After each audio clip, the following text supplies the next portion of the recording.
Oh, we're very zoomed in there. How zoomed in can we go?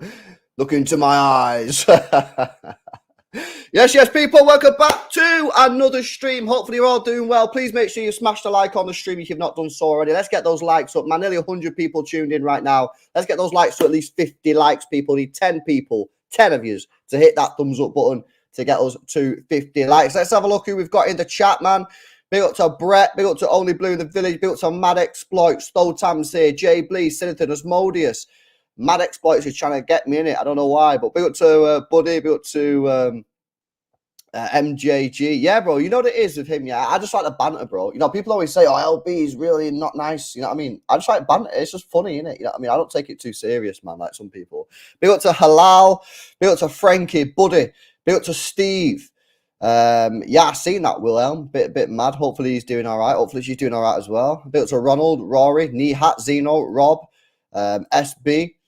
Yeah, Mad Exploits. Come true. You're not gonna get me. You're not gonna get me. But yeah, listen. Big up to Rodri as well. We're gonna speak about the Newcastle game a little bit. We've got Pete coming on. Newcastle fan. I do the 12-man football podcast with him on a Monday night with the lads, man. So I don't know if you're following that, but make sure you are subscribed. It's a good show. I just was on his channel a minute ago. That's what I was talking about. So he's going to jump on. He's just wrapping up there. But listen, I put Prime Barcelona in the title, and people are asking me why. Do not be fooled into thinking that this is going to be an easy game just because Newcastle have had some rough form. Do not be fooled in thinking that. The team that Newcastle will put out on Saturday will be a good starting 11. It's not the best starting 11 that they've got because they do have a few injuries, right? But it's going to be a solid starting 11. They have players that can hurt us. They've got the second best striker in the league, in my personal opinion, with Alexander Isak.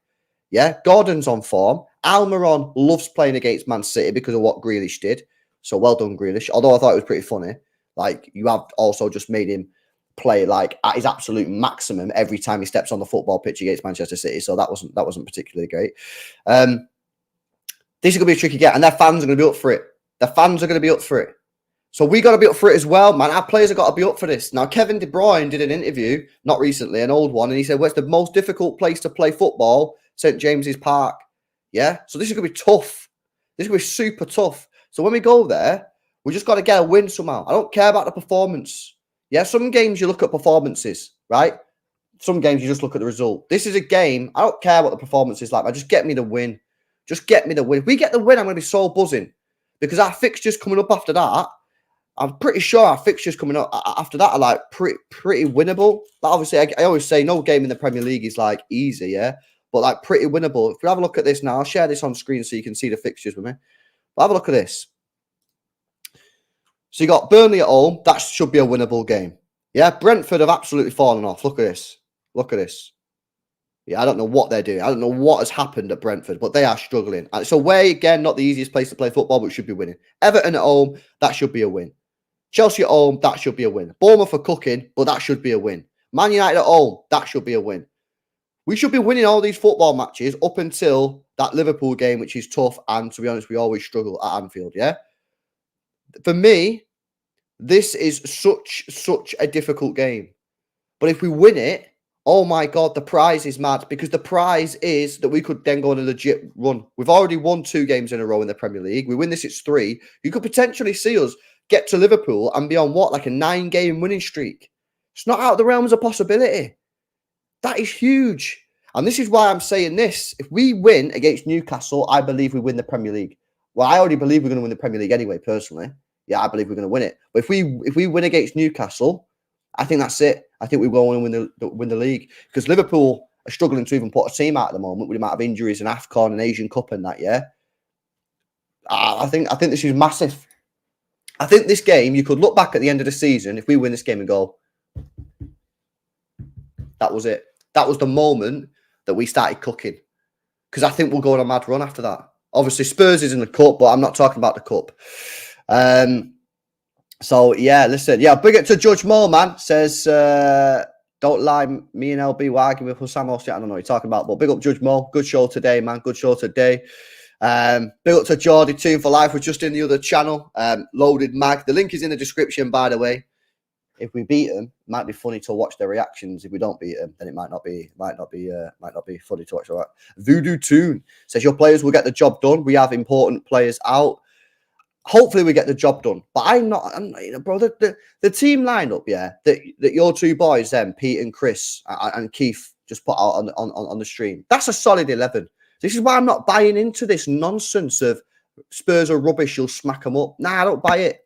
It's going to be a tough game. I think you're silly if you think this is going to be an easy game.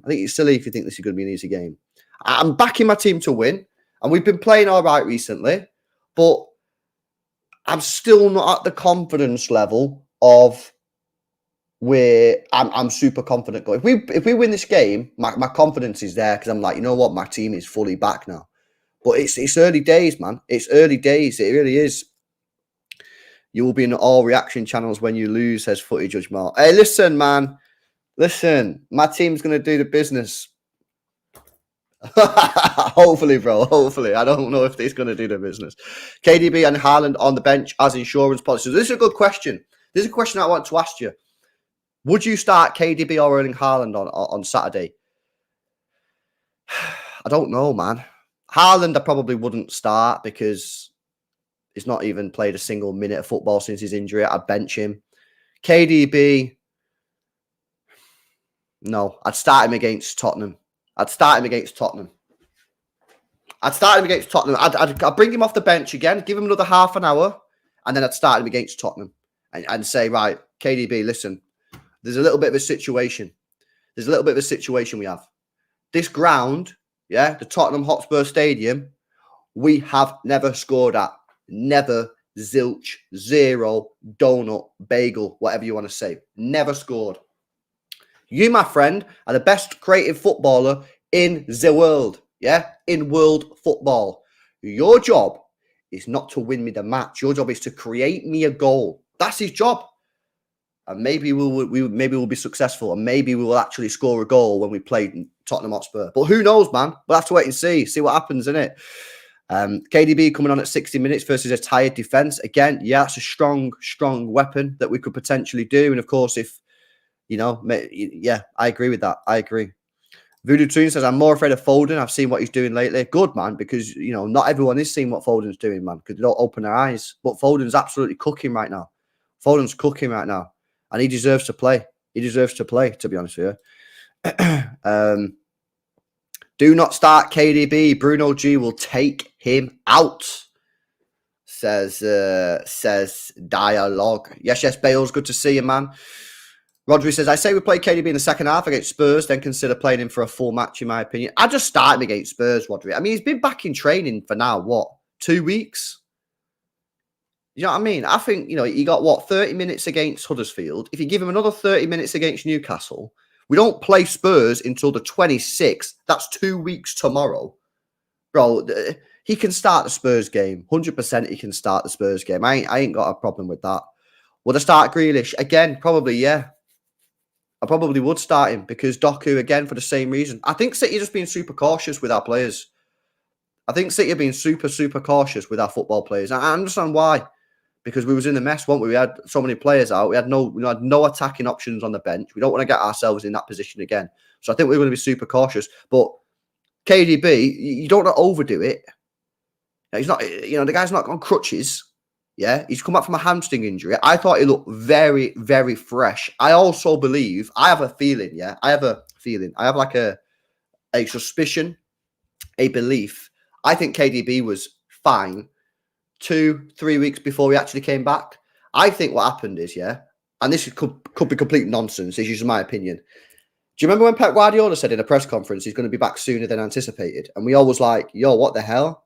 Great news, but you did that last time and he snapped his hamstring against Burnley. So is that a great idea? And then he never actually come back. And then basically it got pushed back to the original time frame. I think what happened was he come back early.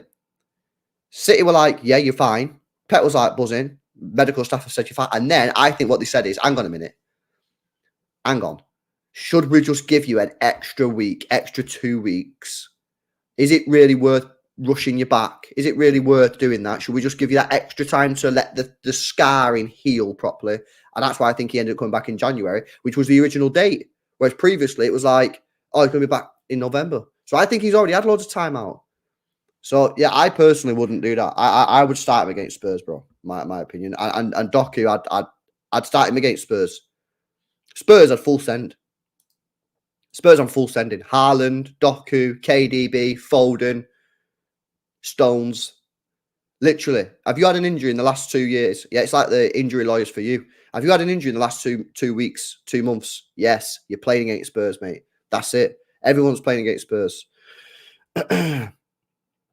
Yes, Bray, if Man City win the 4P, you take over Arsenal and Chelsea in the rankings. Well, I believe we're already level with Chelsea.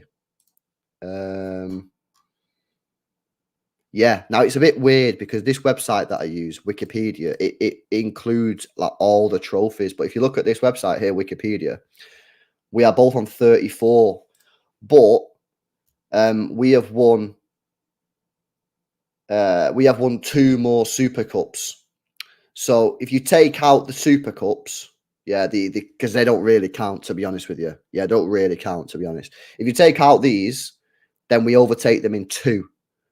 Right, and people are like, nah, don't take them out. Now you want to take them out because look at how many Arsenal have won. Arsenal have won 17. So it's in our best interests to not include Community Shields. If you take them out, as Mo says, we actually overtake Arsenal if we win 4 trophies or something.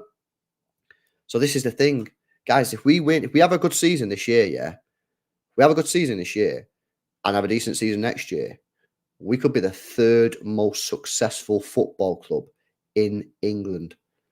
How mad is that? That is absolutely crazy, bro. You know what I mean? That is crazy. It really is. So, yeah, and then we're a bit of a way off, to be fair. The other teams, United are on 67, Liverpool are on 68. Again, though, they've won a lot. You know, United have won 21 Community Shields, which don't really count. We've only won 6, so that is in our favour. But yeah, they're years away. And like leagues, man, the leagues are a joke. Like we're on 9 leagues. United are on 20, Liverpool are on 19. Arsenal only on 13, so we're not too far away from them. But yeah, listen, it's good stuff. It's good stuff. What else is good stuff? Good stuff is my main man, my big mate Pete from the 12th Man podcast. Big up to Pete. How you doing, buddy?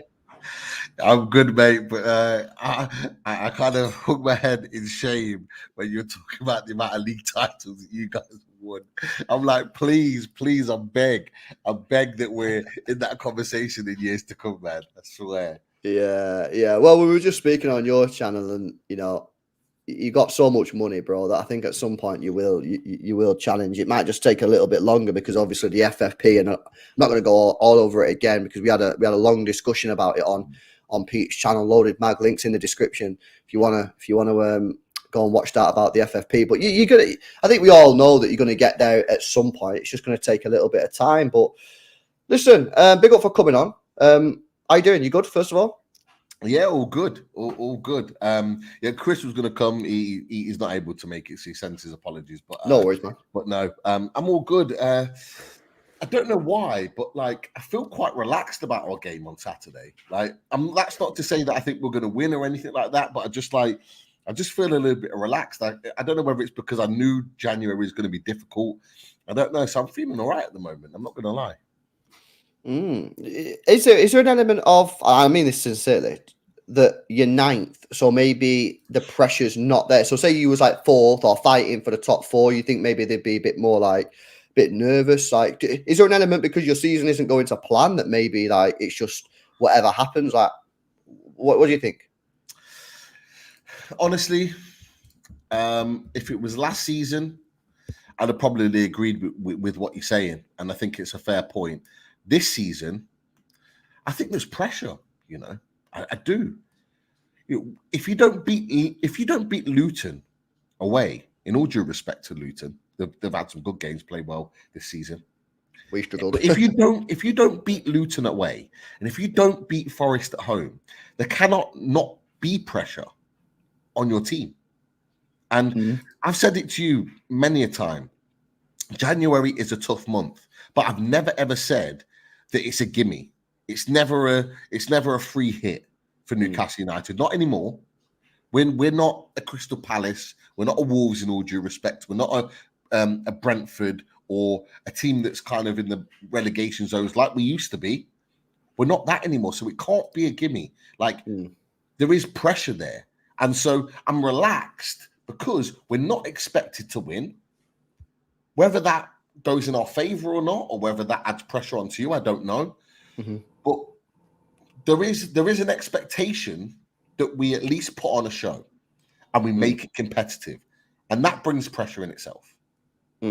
Yeah, no, absolutely. I mean, I'd be interested to hear what you guys in the chat have got to say about this as well, guys, because obviously Newcastle this season, I found it a bit tough. They've had their injuries and they're sitting in 9th position, which if you consider they're below Man United, who are getting ridiculed, and only 1 point above Chelsea. They also come last in the Champions League group. This season hasn't gone quite to plan, I think is the kindest way to say it. Obviously, you've had your injuries, but what else do you think has happened? What else can you put your finger on to say that's not worked? Are some of the players maybe not performing? Do you think maybe the manager's not got it right? Is it down to recruitment? Like, other than just the injuries, because obviously we all have injuries. I know you had some bad injuries, but what else has gone wrong for Newcastle? And whatever that is, do you think that can be rectified in the second half of the season? Honestly, I think one of the biggest things that's gone wrong for Newcastle United is the personnel. And I don't mean that by injuries. We know that's happened. We know it's expected. But one of the things that lots of Newcastle fans, and in particular on us at Load and Mag NFC, have been talking about probably since back end of October is that there is a need for a number 6. Because we've been noticing in games, and I think it goes back to the sort of end of October, early November, when we lost to Bournemouth away before the international break. There was a real kind of emphasis on the fact that we were getting caught out in midfield time and time again. Bruno is there pressing the highest or the furthest back centre midfielder, the most defensive midfielder of the opposition. But if he loses that press, we're exposed at the back. And the time and time again, we were seeing this happening. We saw it against Everton. We saw it against Tottenham. We saw it against Luton. We saw it against Forest. The same thing was happening over and over again. We've been calling it for games now. We need a traditional number 6 to play in there. But Eddie Howe doesn't play that way. And this is what I've been saying for weeks. He needs to evolve his style of play, of not having a gung-ho, gag-and-press type midfield where they all go at it and not keep to their position. Because in some games, particularly away from home, we need to change the style. I watch you guys and Pep, and he's constantly tinkering and changing and manoeuvring even the same players on the pitch to fit how he wants them to play in the game.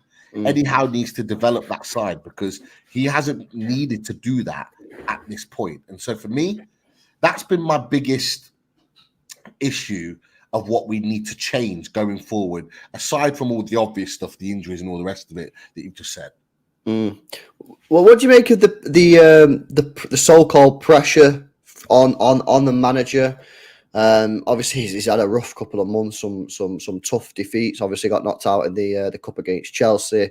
Like you say, the Luton game was and I saw that coming. I predicted a 1-0 Luton, not because I thought Newcastle are terrible and I hate them and I'm going to back them to win. But teams, when they're going through a bad period, I always feel like there's a proper stinker somewhere, right? And you guys was going for a bit of a rough period. I thought, you know what, that just stinks of a 1-0 Luton. But hopefully for you, from your point of view, that marks the bottom of the thing, and then you start coming up. Like, what do you make of the pressure on the manager? Because I've seen some rumours of pressure on the manager. And obviously, it is disappointing to see where you are this year. I've seen some of your fans call out the manager at times and players. Well, what do you make of the pressure on the manager? Do you think it's fair? 100%. We're a team that have got aspirations to be up in the top 4 and be at the top table with you boys and Liverpool's and the Arsenals of this world. Like, there has to be pressure. Like, there's no doubt about it. And so the only thing that I disagreed with is that I didn't, in my personal opinion, didn't think that there was pressure on his job. And I think I'd said that to you before. Like, I didn't think there was pressure on his job, but I thought there was definitely pressure on him. And certainly building up to the game at the weekend, the Time Weir derby, massive pressure. His first one, the club's first one in 8 years. I think you could see that with the team they put out, Pete. Bro, with the team, I was like, as soon as I seen Newcastle's team, I was like, bloody hell, he's not messing around, is he?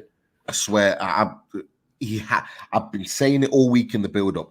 Play your strongest team. We need to wipe the floor with them. We need to put them to the sword. And the reason being is that they went six wins in a row against us.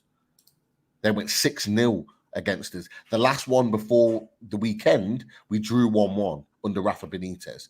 I think the one before that was a draw as well. So they went like eight derbies where they didn't lose. That's unacceptable for Newcastle United. We have to be beating them. So he had to. It was his first one. He needed that on the board, and the pressure was building. And I said it to you boys on the channel, on the 12th man. If he'd have lost that game, there would have been massive calls for his. I agree. I think there would have been as well. And partly for me, although I'm a massive Eddie Howe fan, I would have understood why they would have called for his head off the back of that. And so he got the win. It was convincing, but there's still pressure. There's still pressure. We need, and I'm going to say it to you right now, we need to get minimum Europa League conference football next season. So you want Europe? You're not too fussed on whether it's Europa League or conference, but you're saying you need European football. Beggars can't be choosers right now, bro. We're 9th in the league. We're not having a great season, or shall I say, we're not having a great December. We've had a really, really poor December that's massively set us back. Beggars can't be choosers at this point in time. Like, if we're having this same conversation and we sit back on your channel or 12th man, and we're sitting in February, March, and we're higher up in the table, I'll probably be having a different conversation with you. But right now, I'm taking any European competition and I'm happy with it. So so to get in European competition, then, man, we spoke a little bit about this on your channel. Like, how does this league work now, man? Like, I'm not even being funny yet. I don't have a clue how this. So, because obviously here it's just got Google just doesn't have a Europa. They've not added Conference League in. So, how do you get Conference League? Is it 6th? Currently it's 7th. Because I think Villa got 7th last season and got the Europa Conference. So currently that's 7th. So it's yeah, you're right. So the top 4 was the top 4 last season, and then Liverpool and Brighton got Europa League. Villa got Conference in 7th. So that will be the same this season. I'll tell you what it is. It's because City won the FA Cup, and Liverpool and United won the League Cup. And I think if you win the League Cup and the FA Cup, don't you go into the Europa League? And because we won it, that's why the teams go down. So it filters down, possibly. I'm pretty sure. You know what? I'm pretty sure that's what happens anyway. So basically, when you want to finish in top 7, which if we go back to this year, you're 2 points off. And to be honest with you, man, like I said this year, I think you'll have a bit of a remontada in the second half of the season. I think you'll have a little bit of a redemption arc-esque type situation, because your first half of the season has been struck by injuries. But I do think you'll get back up there. Now, I personally think that top 4, whilst it's not completely out of the equation, I don't think you're going to get it. I think you're too far away. But top 7, that is more than doable. I mean, you're only 2 points behind Brighton and West Ham. I mean, I don't really understand West Ham because a lot of the fans moan, but then they're 6th and they just won a European Cup. So I don't really get a lot of their fans as much as West Ham, Manchester City in that. So I was going to say, yeah.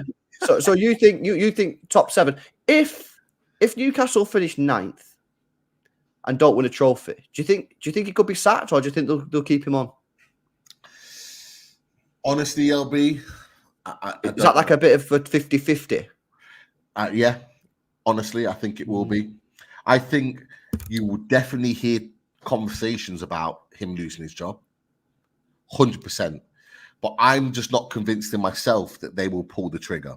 Like Darren Eales today, he had his interview about the figures, Newcastle figures, and he was asked the question about Eddie Howe and being under pressure.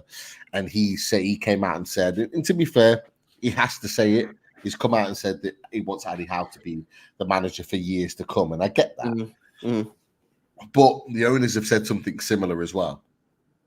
And I think they're going to be very, very cautious on pulling the trigger on their first manager that they've employed. They're going to want to give that manager every opportunity to be successful. And for me, although there will be some fans, I guarantee it, if we finish 9th in the Premier League and don't win anything, there'll be questions asked, 110%. And you know what? Fair play. They're right to ask those questions. But I just think in the back of my mind, I'm thinking these owners are going to want to give him the ultimate opportunity to be successful. However, there's a big kicker here, and it's PIF. You said it on my channel, and I agree with you 110%. These guys aren't here to play. They're here to be the best, and they want to be the best as quickly as they possibly can. And all it takes is an 80% majority owner is they pick up the phone and go, I think we need a change. And all it takes is that phone call, and there's a new manager in charge. And that's the only thing that I could think maybe tips the balance in that. Yeah. No, listen, I mean, first of all, I would say certainly don't sack him mid-season. I think that's completely stupid. Yeah. Even when you was like getting beat 1-0 off Luton, you'd been knocked out of the Champions League. It's disappointing that I just don't see the point in sacking him mid-season. If we're 13th, 14th in the league, though, if other teams like Wolves and Everton start picking up points and overtake us, and we're sitting comfortably in the bottom half of the table, that's a different conversation. I love Eddie Howe. I wanted him a year before we even signed him, but that's not where Newcastle United is. For me, Pete, next year is the big year, right? Because you get through this January, and it sounds like you're not going to be able to. You might not be able to sign anyone because of FFP and that. But if you get to the summer, then surely you're going to be able to sign someone in the summer, right? And maybe you can't spend 200 million, but you get 1 or 2 players in, good quality footballers through the door. I think that's when really then. How long has he been at your football club then this summer? This summer, I think this is his. Well, it'll be like 2.5 years. I think he's been right. So 2.5 years, right? You got Champions League last year. Let's just say for the instance this year he doesn't get Champions League because that's looking unlikely now. I think this summer, I think it would then be fair. I think it would be then fair for them to say, right, we're not going to sack you mid-season, but it's a clear objective that we want you in the top 4 next season. I think that would be a fair sort of thing to say. And if you don't, then maybe we do have to look elsewhere. And obviously, if he finishes 5th, then maybe you can say, well, actually, he's not too far away, keep him on. But it's got to be better than what we've seen this season. So I think this season, you give him a bit of grace. It's the first year in the Champions League. Look, it was obviously mad disappointing. It's mad because I predicted it. That last game, I predicted. I said, I don't think PSG will beat Dortmund, but I don't think Newcastle will beat AC Milan. And that was such a frustrating situation because obviously you was winning and then you just dropped off. It very much reminded me of our early years in the Champions League under Mancini, where you watch them in the league and you play well, and then you watch them in the Champions League and it's just like, what's going on? You know what I mean? It's just, and it was obviously so disappointing because you beat PSG 4-1. Unbelievable. And you got kind of robbed a little bit off the referee for that penalty. I mean, that was just a joke. But in the end, I think you got to look at yourselves and go, we needed to do better. One winning 6. But yeah, next season for me, bro, is where I'm looking at Eddie Howe and going, this is the year you got to deliver. We will be there. In the words of Pep Guardiola, we will be there. I'm confident. And I know it's a year or less than a year away. I know we're looking at August 2024. Honestly, forget what happens this season. There were mistakes made this season to where we are right now. I do think we'll rectify them in the second half of the season and get the European football that we need. But I believe next season, and we've got to take into consideration the big Adidas deal is in place. So we've got big funds coming in. We will get rid of players. I've not said it on our channel, but I've said it in yours. The likes of Miguel Almiron will be sold. Callum Wilson will be sold. We will raise funds for them to be able to spend more money on other players. We'll have Sandro Tonali come back after his ban, which is like a brand new signing. The guy's class, and he will be class for us. He didn't start great, but I think he'll be accustomed to life in England, learn the language, been training with the players every day, which he's allowed to. And we're hearing great things about how he's training and the difference between the summer and before the ban to now is like polar opposites in terms of what they're seeing from him on the training pitch. I think he'll be able to project that into the team next season. We will be there. We will be there. All right, cool. Well, before we wrap up, I want to just quickly touch on the game. Confident score predictions. What we're saying? How do you think this game is going to play out? You think you can get a result? Look, I always have confidence at St James's Park just because we've managed to build a bit of a fortress. I know Forest was Forest. We're in a difficult moment, and Liverpool got extremely lucky that we just dropped the ball in that particular game. But other than that, we've been formidable. Chelsea, Man United, Arsenal, we've been able to take the points. I honestly, I think we'll give you a game. I really do. I think we'll turn up and really, really give you a game. Hence the prime Barcelona title. Wow. We ain't playing Newcastle on Saturday. We're playing prime Barcelona, mate. That's right. I guarantee you turn up and put in a mad performance. And maybe we'll still win. Who knows? We're still a good team. But I just don't believe these people, bro, that are like, it's going to be an easy win for City. Newcastle are ass at the moment. I'm just like, I just don't believe it for 1 minute, man. I think of course, you're more than capable of winning because of who you are and the players that you've got. But I genuinely think if you're going to win, you're gonna have to earn it. You're gonna have to play really good football to earn it, and I think we're gonna make it difficult. I want to see Eddie Howe's shithouse mags return at St James's Park. We saw it at Anfield for 45 minutes. We definitely saw it at the Stadium of Shite at Sunderland at the weekend. We are going to see Eddie Howe's shithouse mags. Not only are we going to make it difficult for you, but we're going to try and shithouse ourselves a performance. We're going to go down for every free kick. We're going to take time in our goal kicks. We're going to make it awkward for you because that's what I've missed. I've said it before. I said it again. We've been too nice this season. We weren't nice last season, which is why we were so successful. We made it difficult. We pissed off opposition fans. We're not going to do that for the second half of the season. I hope that starts with that on Saturday. So I apologize to all you Man City fans in the chat. But I think the best way that we're going to disrupt Man City is to make it horrible for you guys at St. James's Park. And I hope that's the case. Do I think we're going to win? Probably not. Would I take a point? 110%. You treble winners, you guys have got your big players back that you're going to bring off the bench. I'm gonna take a point all day long against you boys. Yeah, for me, I think obviously I want to be winning early on, obviously, but like if we do have Haaland and Kevin De Bruyne on the bench, it's not the worst thing in the world if maybe 60 minutes we're still level. Because if we can get to maybe 60, 65, 70 minutes, then bring on Kevin De Bruyne, Doku and Erling Haaland, then I'd like to think for the final 20 minutes, we've got a real good chance there of going taking the points. We just got to deal with the atmosphere. I think the crowd's going to be up for it. The players are going to be up for it.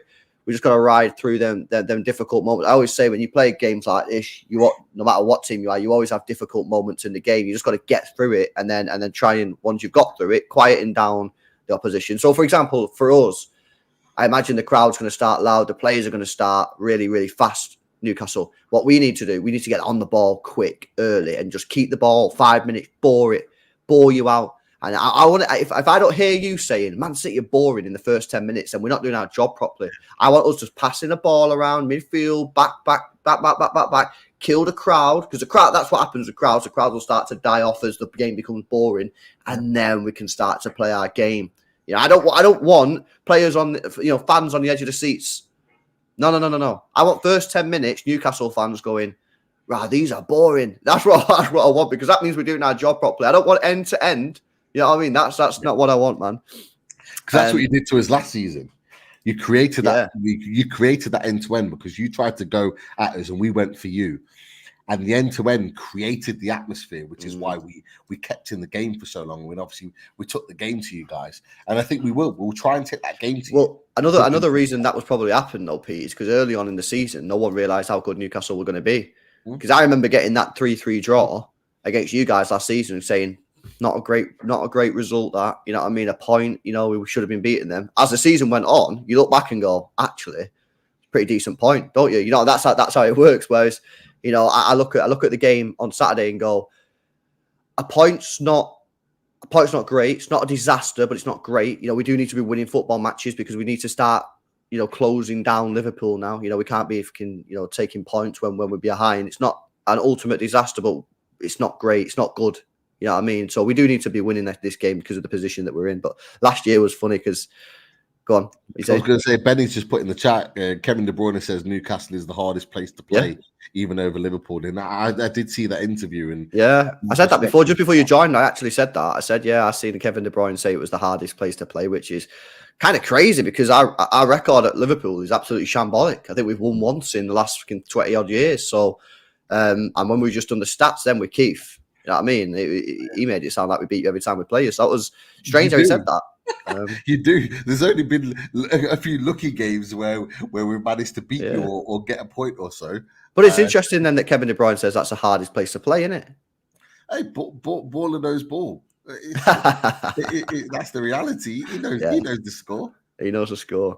I might tell you, if I have a mate in there, say, how about getting a win then at Anfield? Let's see what other people are saying before we wrap it up, guys.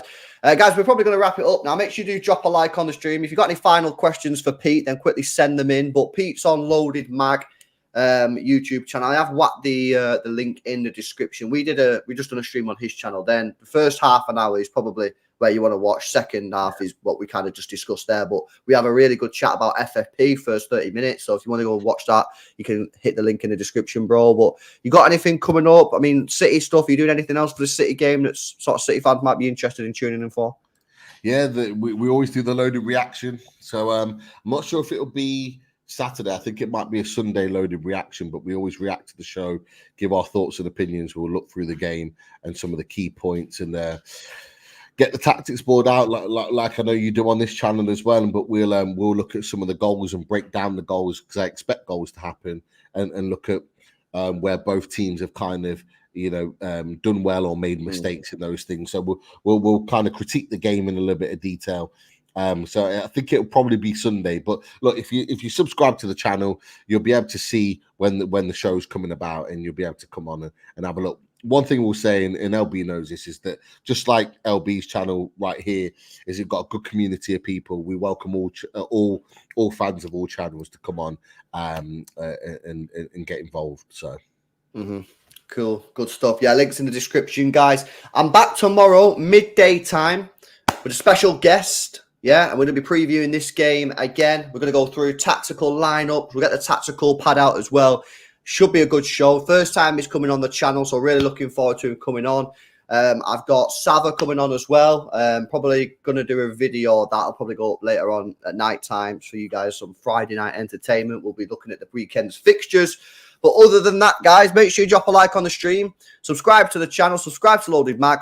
Have a great Thursday night. And I'll catch you in the next one. See you later.